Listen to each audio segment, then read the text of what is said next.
রাধে রাধে বন্ধুরা, তোমরা সবাই ভালো আছো তো? ঠাকুরের কৃপায় নিশ্চয়ই খুব ভালো আছো। আমিও খুব ভালো আছি। ঈশ্বর তোমাদের মঙ্গল করুক, ভালো রাখুক, আনন্দে রাখুক। তো বন্ধুরা, তোমরা আমার অনেক অনেক ভালোবাসা ও শুভেচ্ছা নিও।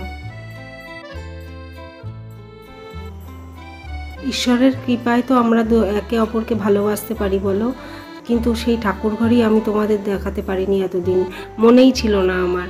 তো আজ ভাবলাম তোমাদের ঠাকুর ঘর দেখিয়েই দিই। কাল তো বৃহস্পতিবার, তো প্রদীপ, ঠাকুরের দোলনা, ধূপদানি, ঘন্টা সব কালকে আবার ভালো করে পরিষ্কার করে মেজে নেব। আজকে না আমার মনটা খুব ভালো আছে, মনটা শান্ত হয়ে আছে, আর মনে অনেক আনন্দ। ঠাকুর ঘরে এলেই মনটা পরিবর্তন হয়ে যায়। তো নতুন বন্ধু, পুরনো বন্ধু, তোমাদেরও নিশ্চয়ই ঠাকুর ঘরে গেলে, ঠাকুরের সামনে বসলে এরকম হয়, মনটা আনন্দে ভরে যায়। এরকম হওয়াটা ভীষণই ভালো। আসলে ঈশ্বরের সামনে বসলেই আনন্দ পাওয়া যায়। তোমরা ঈশ্বরের সামনে শান্ত হয়ে বসবে, দেখবে তোমাদের মনও আনন্দে ভরে গেছে। তারপর আস্তে আস্তে দেখবে একটা দারুণ ফিলিংস হচ্ছে। যেখানে ঈশ্বর থাকে সেখানে বসলে সেখান থেকে দেখবে আর উঠতেই ইচ্ছা করে না, মন আনন্দে ভরে যায়, মনে হয় যেন এখানে বসে বসে সেই আনন্দ উপভোগ করি। তো নতুন বন্ধু, পুরনো বন্ধু, আমি তো অনেক কথাই বলে ফেললাম। তোমাদের যদি কোনোটা ভুল মনে হয় তাহলে তোমরা আমাকে কমেন্ট করে জানিও, আর যদি ভালো লাগে আমার কথা, ঠিক মনে হয়, তাহলেও তোমরা আমাকে কমেন্ট করে জানিও। আজকে সন্ধ্যেবেলায় ম্যাগি করেছিলাম আর মুড়ি ভেজেছিলাম আমাদের দুজনের জন্য, আর ম্যাগি করেছিলাম মেয়ের জন্য।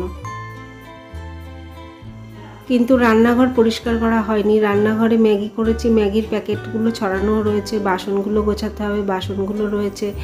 এই দিকটা গুছিয়ে নিয়ে তারপর যাবো রান্নাঘরে।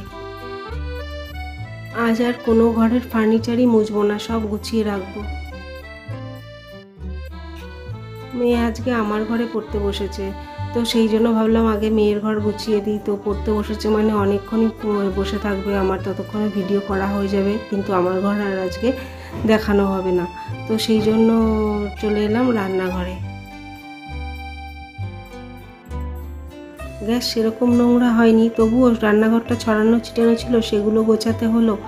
আর গোছাচ্ছি যখন, চারিদিক মুছছি যখন, তখন গ্যাস ওভেনটাও ভালো করে একটু মুছে নিলাম।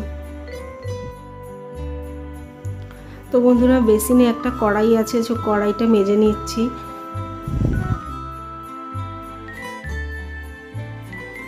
আজকে সন্ধ্যাবেলার থেকে সেরকম কোনো কাজ নেই, তো রাতেও রান্নার কোনো সেরকম চাপ নেই। তো ভাবছি যে ডিম ভাতে, আলু ভাতে দিয়ে সেদ্ধ ভাত করব। তো নতুন বন্ধু, পুরনো বন্ধু, তোমাদের যদি ভিডিওটি ভালো লেগে থাকে তাহলে লাইক, কমেন্ট, শেয়ার ও সাবস্ক্রাইব করতে ভুলো না। এদিকে তো সব কাজ হয়ে গেছে, এবার গণেশের টুলটা একটু মুছে নেব। ধূপকাঠি দিয়েছি তো একটু ধূপের গুঁড়ো পড়েছে, তো সেটা ভাবছি মুছে নেব, নিয়ে তারপর ঝাড় দিয়ে দেবো। ও ভুলে গেছি, কন্টেনারটা আমার মুছতে হবে। কন্টেনারে নোংরা পড়েনি, একটু ধুলো পড়েনি, তো তবুও আমি উপরটা মুছে নেব।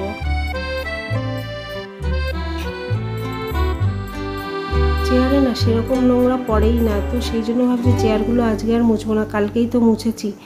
আর নোংরা না পড়লে, একটুও যদি নোংরা না পড়ে, মুছতেও ভালো লাগে না।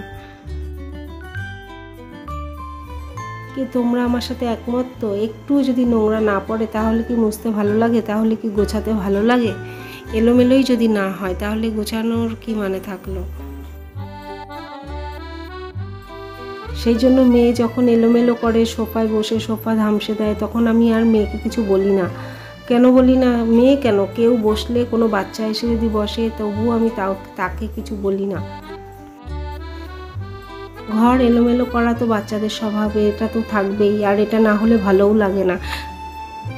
তো সেই জন্য আমি গোছাতেই থাকি। তো বন্ধুরা, ঘর তো ঝাড় দেওয়া হয়ে গেছে। দেখো মেয়ে পড়ছে, মেয়ের ঘরে একটু ঢুকেছি বলেই চেঁচাচ্ছে, তো সেই জন্য আমি পর্দাটা টেনে দিলাম যাতে আমাকে দেখতে না পায়। তো তোমরাও এরকম করো নিশ্চয়ই, আমাকে কমেন্টে জানিও কিন্তু। তো বন্ধুরা, ভিডিওটা আর লম্বা করব না, এখানেই শেষ করব। তোমরা আমার অনেক অনেক ভালোবাসা নিও, অনেক অনেক শুভেচ্ছা নিও, আর তোমাদের ভালোবাসায় আমি এগিয়ে যেতে পারছি। তো সেই জন্য ঈশ্বরের কাছে প্রার্থনা করি তোমরা সবাই ভালো থাকো, আনন্দে থাকো। ঠাকুরঘরটা কেমন হয়েছে আমাকে কমেন্টে তোমরা জানিও। তো আজকের ভিডিও এখানেই শেষ করছি, কালকে চলে আসবো আবার নতুন কোনো ভিডিও নিয়ে। তাই আজকের জন্য টাটা, বাই।